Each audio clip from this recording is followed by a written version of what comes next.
Tout de suite, votre rubrique Le droit en question avec pour thème ce soir l'emploi chez les jeunes et les seniors.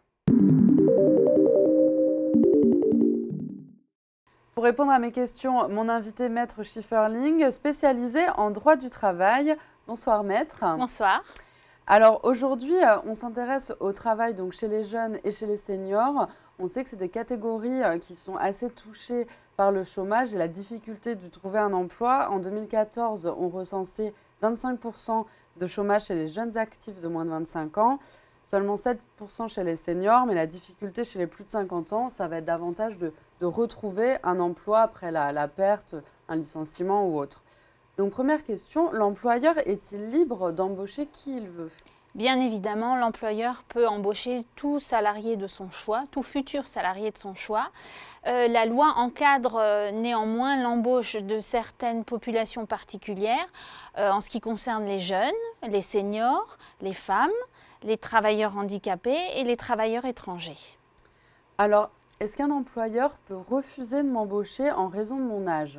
Non, c'est une discrimination totalement interdite que de refuser d'embaucher quelqu'un en raison de son âge. Elle est sanctionnée civilement, mais également pénalement. Maintenant, c'est un problème de preuve parce que rares sont les employeurs qui vous écrivent noir sur blanc qu'ils ont refusé de vous embaucher parce que vous étiez trop âgé ou trop jeune. Et donc, est-ce qu'il y a un âge minimum et un âge maximum pour avoir du coup le droit de travailler, d'accéder à l'emploi ?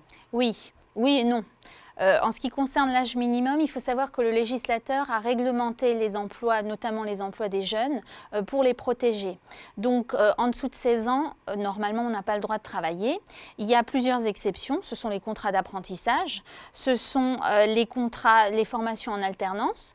Ça peut être les contrats pendant les vacances scolaires, donc là on a le droit de travailler à partir de 14 ans, et c'est les contrats, tout ce qui concerne le cinéma, la télévision, le mannequinat, parce qu'évidemment si on cherche un enfant de 8 ans ou de 10 ans, on ne peut pas embaucher quelqu'un de 18 ans. Ça, ce sont les réglementations pour les mineurs. Ils doivent avoir l'autorisation de leur représentant légal, c'est indispensable, et ils doivent toujours faire des travaux légers, c'est-à-dire des travaux qui ne portent pas atteinte à leur santé, à leur sécurité ou à leur développement. Donc normalement c'est 16 ans. Il y a des métiers pour lesquels on ne peut pas embaucher en dessous de 18 ans. C'est pour les débits de boissons. C'est pour tous les travaux dangereux, les travaux en hauteur, si on vous fait travailler dans les arbres ou si on vous fait travailler sur des sites avec des risques d'effondrement, de démolition et des risques d'effondrement, donc c'est interdit. Et on ne peut pas vous faire travailler non plus dans les travaux qui contreviennent aux règles de vagabondage et aux bonnes mœurs. Donc là, c'est aussi réglementé. Dans tous les cas, quel que soit l'âge de la personne qu'on embauche, il faut faire une visite médicale d'embauche et il faut faire un contrat en bonne et due forme. Ça, c'est pour l'âge minimum. Pour l'âge maximum, il n'y a pas d'âge maximum prévu par la loi. Maintenant, si vous êtes licencié alors que vous pourriez bénéficier de votre retraite, le Pôle emploi vous dit qu'il ne vous indemnisera pas au chômage il vous dira qu'il ne vous indemnisera pas au chômage et que c'est à vous de prendre votre retraite. Donc de fait, il y a un âge... Les jeunes, quand même, assez encadrés. Oui, les jeunes sont beaucoup plus encadrés, oui, tout à fait. Alors, du coup, on parlait tout à l'heure de la difficulté après la perte d'un emploi pour un senior ou quand on sort tout juste des études pour un jeune, de trouver un emploi. Est-ce que maintenant, il y a des contrats qui ont été mis en place pour aider peut-être ces catégories de personnes à trouver un emploi ? Tout à fait. Le gouvernement met de plus en plus de choses en place pour aider ces catégories. Alors les seniors, je vais peut-être heurter certains téléspectateurs, mais les seniors commencent à 45 ans. Donc, les seniors, il y a des propositions qui sont faites. Il y a des aides à l'embauche de 2 000 € pour une embauche d'un demandeur d'emploi en contrat de professionnalisation, s'il est senior. Il y a des exonérations de cotisations patronales de sécurité sociale. Et il y a des contrats spécifiques. Donc, il y a le CDD senior. Quand on a plus de 57 ans, on peut conclure un CDD senior de 18 mois. Ça a pour effet d'augmenter les droits à retraite ultérieurement. Et sinon, il y a le cumul emploi-retraite. S'agissant des jeunes, donc il y a un tout nouveau contrat qui est sorti au mois d'avril, c'est le CIE Starter, donc le contrat initiative emploi, pour tous les jeunes qui ont des difficultés d'insertion. Et dans ce cas-là, le patron a une aide à hauteur de 45% du SMIC, ce qui n'est pas négligeable. Il y a les contrats d'apprentissage, il y a les contrats de professionnalisation qui, eux, sont déjà encadrés depuis un certain temps, qui permettent à l'employeur de n'avoir quasiment aucune charge patronale à payer. Et le montant de la rémunération, notamment pour les contrats d'apprentissage, est déterminé par la loi. Et il y a un cumul de ces deux dispositifs, c'est le contrat de génération. C'est un employeur s'engage lorsqu'il embauche un salarié, un jeune de moins de 26 ans, soit un contrat de travail à temps partiel, soit un contrat de travail à temps complet. Il s'embauche à conserver l'emploi d'un senior jusqu'à l'âge de sa retraite.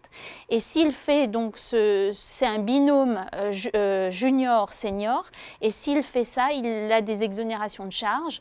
Par contre, s'il ne le fait pas et qu'il s'y est engagé, il peut être pénalement et surtout financièrement sanctionné.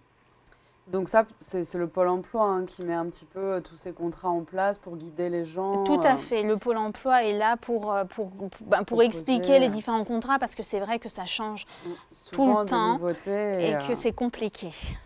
Alors, une question qui s'adresse un petit peu plus aux seniors, peut-être aux seniors un peu plus de 45 ans cette fois. On entend souvent du coup parler des petites retraites, que les seniors ont du mal à vivre avec leur retraite. Est-ce qu'ils peuvent cumuler leur retraite et un travail ? Alors là encore, ça dépend de conditions qui sont assez spécifiques. En gros, il y a le cumul emploi-retraite intégral où on peut aller travailler et cumuler la totalité de son salaire avec la totalité de sa retraite. Après, il y a le cumul emploi-retraite plafonné où on peut travailler jusqu'à un certain montant et si on dépasse ce montant, eh bien, c'est la retraite qui est diminuée d'autant. Donc, ce n'est pas très intéressant de dépasser ce montant. Antérieurement, c'était intéressant de travailler après sa retraite parce que c'était intéressant pour l'employeur, parce qu'il n'avait pas de... Certaines charges étaient exonérées parce que c'était un salarié qui était déjà à la retraite, donc il y avait des cotisations qu'il ne payait plus. Mais depuis quelques années, le gouvernement cherche de l'argent là où il peut, donc on est obligé de repayer les mêmes charges pour les retraités. Donc pour le retraité, ça lui fait un revenu en plus. Pour l'employeur, il n'y a pas forcément d'avantage. Et le but, bien évidemment, c'est qu'on n'embauche pas des retraités, c'est qu'on embauche des personnes qui recherchent un emploi et qui bénéficient de plus d'aide que le cumul emploi-retraite. Merci beaucoup, Maître, d'avoir répondu à mes questions. Merci à vous. C'est la fin de cette édition. Tout de suite, retrouvez un nouvel épisode de votre émission Chienne de vie, suivi de votre série Mir schwätze platt. Je vous souhaite un très bon week-end à tous et je vous dis à la semaine prochaine.